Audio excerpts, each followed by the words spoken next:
The Galactic Council chamber stretched like a cathedral of light and sound. Thousands of representatives from every known species filled the floating platforms, each one hovering in perfect order around the glowing center where the Council's core AI pulsed like a star. Holographic banners of empires and colonies waved in the air, symbols of power, tradition, and pride.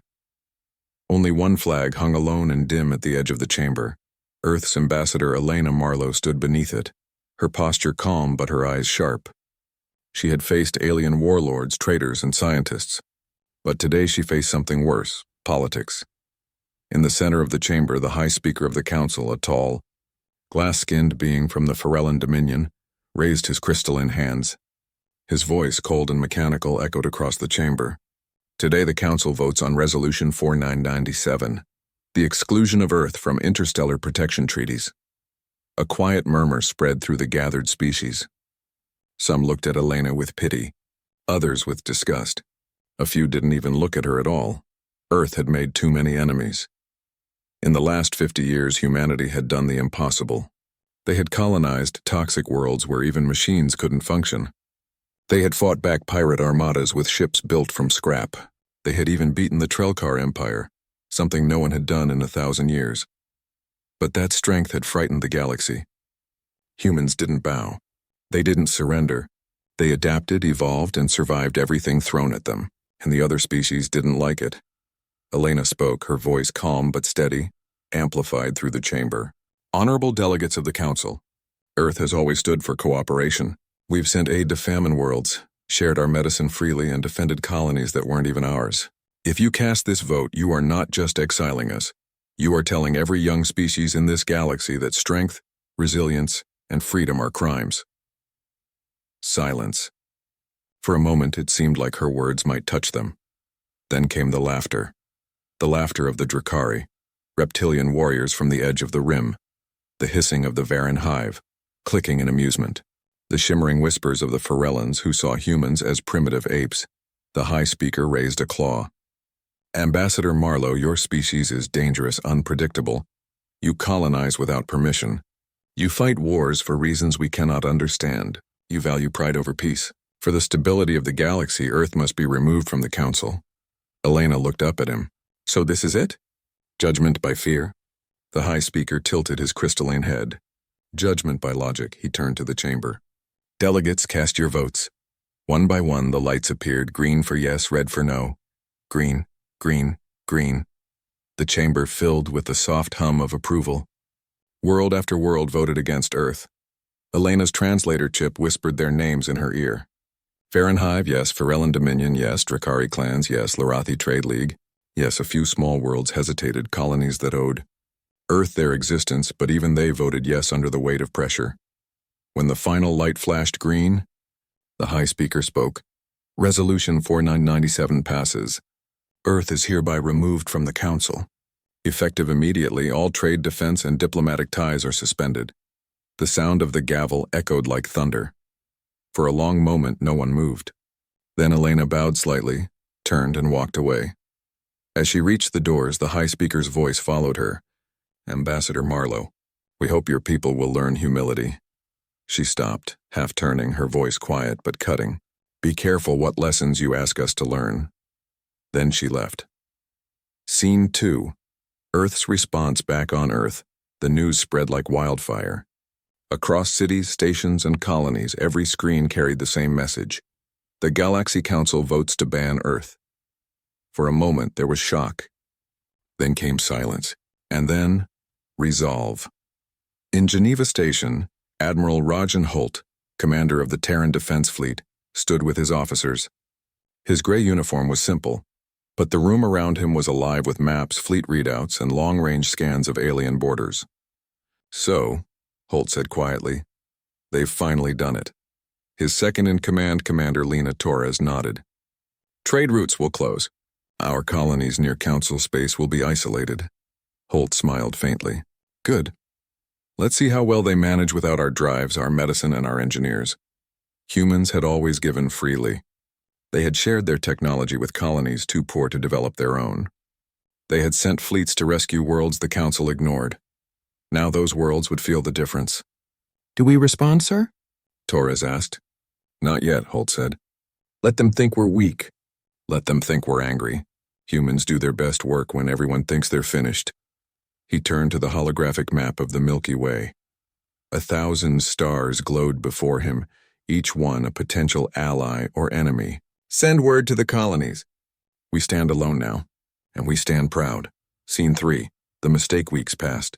The Council celebrated their decision. Trade alliances shifted, and species that once feared humanity now tried to divide Earth's old allies among themselves. But something strange began to happen. Ships broke down. Medical stations ran out of supplies. Terraforming systems built with human code started to fail. The Council realized, too late, that much of the galaxy's infrastructure ran on human engineering. Worse, the pirates returned. Without Earth's patrol fleets guarding the outer lanes, the rim sectors fell into chaos. The Dracari, confident in their strength, sent fleets to restore order. Those fleets never returned. Reports came back of human ships appearing out of nowhere. Black hulls, no transponders striking like ghosts. They called themselves the Terran Vanguard. They didn't fly Council-approved ships. Their vessels were forged from asteroid iron and powered by engines that burned brighter than any plasma drive known. And they were fast. Too fast. The first major encounter happened near the Varan Hive's trade corridor. The Varan sent 50 warships to capture a human colony that had been abandoned after the vote. Only 3 came back. One of the survivors, a Varan captain, spoke before the Council in terror. They didn't fight like before. Their ships were silent. No signals, no fear. They used their own bodies to block our shots just to protect civilians. Their commander spoke only once before destroying our flagship. The High Speaker leaned forward. What did he say? The Varan trembled. He said, "You voted us out. Remember that when you call for help." Scene 4. Shadows of Earth Ambassador Elena Marlowe watched the reports from her small office on Luna Base. She had been recalled, stripped of her title, but she still received whispers from the Council's back channels. Every night, more distress calls came. Planets under attack, trade convoys lost, entire fleets gone dark. The galaxy had turned chaotic, and Earth had not fired a single official shot. Then came a message through an encrypted channel. Only one line. We didn't start this war, but we'll finish what they began. Admiral Holt.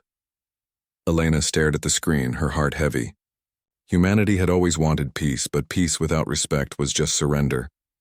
Outside her window, she could see Earth rising over Luna's horizon, blue and proud.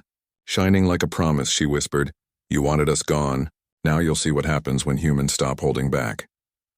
Scene 5. The turning point. The Galaxy Council convened again, this time in panic. Dozens of worlds demanded protection. The High Speaker looked exhausted, his crystalline body dim. "We must reach out to Earth," one delegate said. "We made a mistake. They won't listen," another argued. "We betrayed them. Then we'll force them to listen." The Dracari general roared, but as they spoke, the chamber lights flickered. The holograms glitched. A calm human voice filled the room. "This channel is secure," it said. "I am Admiral Rajan Holt of the Terran Vanguard." Every representative froze. "You voted to exile us. You called us dangerous." "You're right, we are dangerous, but only to those who threaten peace." The High Speaker tried to respond, but Holt's voice grew louder. "We gave the galaxy our help, our knowledge, our blood. You turned your backs on us. Now we will protect only those who stood with us. The rest must learn to stand on their own." And just like that, the connection ended. The chamber fell silent. For the first time in centuries, the mighty Galactic Council felt fear. Ending scene. The dawn of a new era months later across the stars. The symbol of Earth began to appear again, on colonies, on starships. Even in secret among alien allies, humanity had not vanished. They had risen beyond the Council's control. They were no longer members of the galaxy's old order. They were something else now, something free. Ambassador Marlowe stood aboard the TSS Horizon, watching as the fleet prepared to depart for deep space. Hundreds of ships glowed under the light of Earth's sun, their hulls marked with a single phrase, "We stand for all who dare to survive." She smiled softly. "They thought the vote would end us," she said. "But all they did was remind us who we are." The fleet engines ignited, lighting up the void like a sunrise. And across the galaxy, those who once laughed at humanity began to whisper the same fearful truth. The Galaxy Council voted against Earth, and that vote was their final mistake.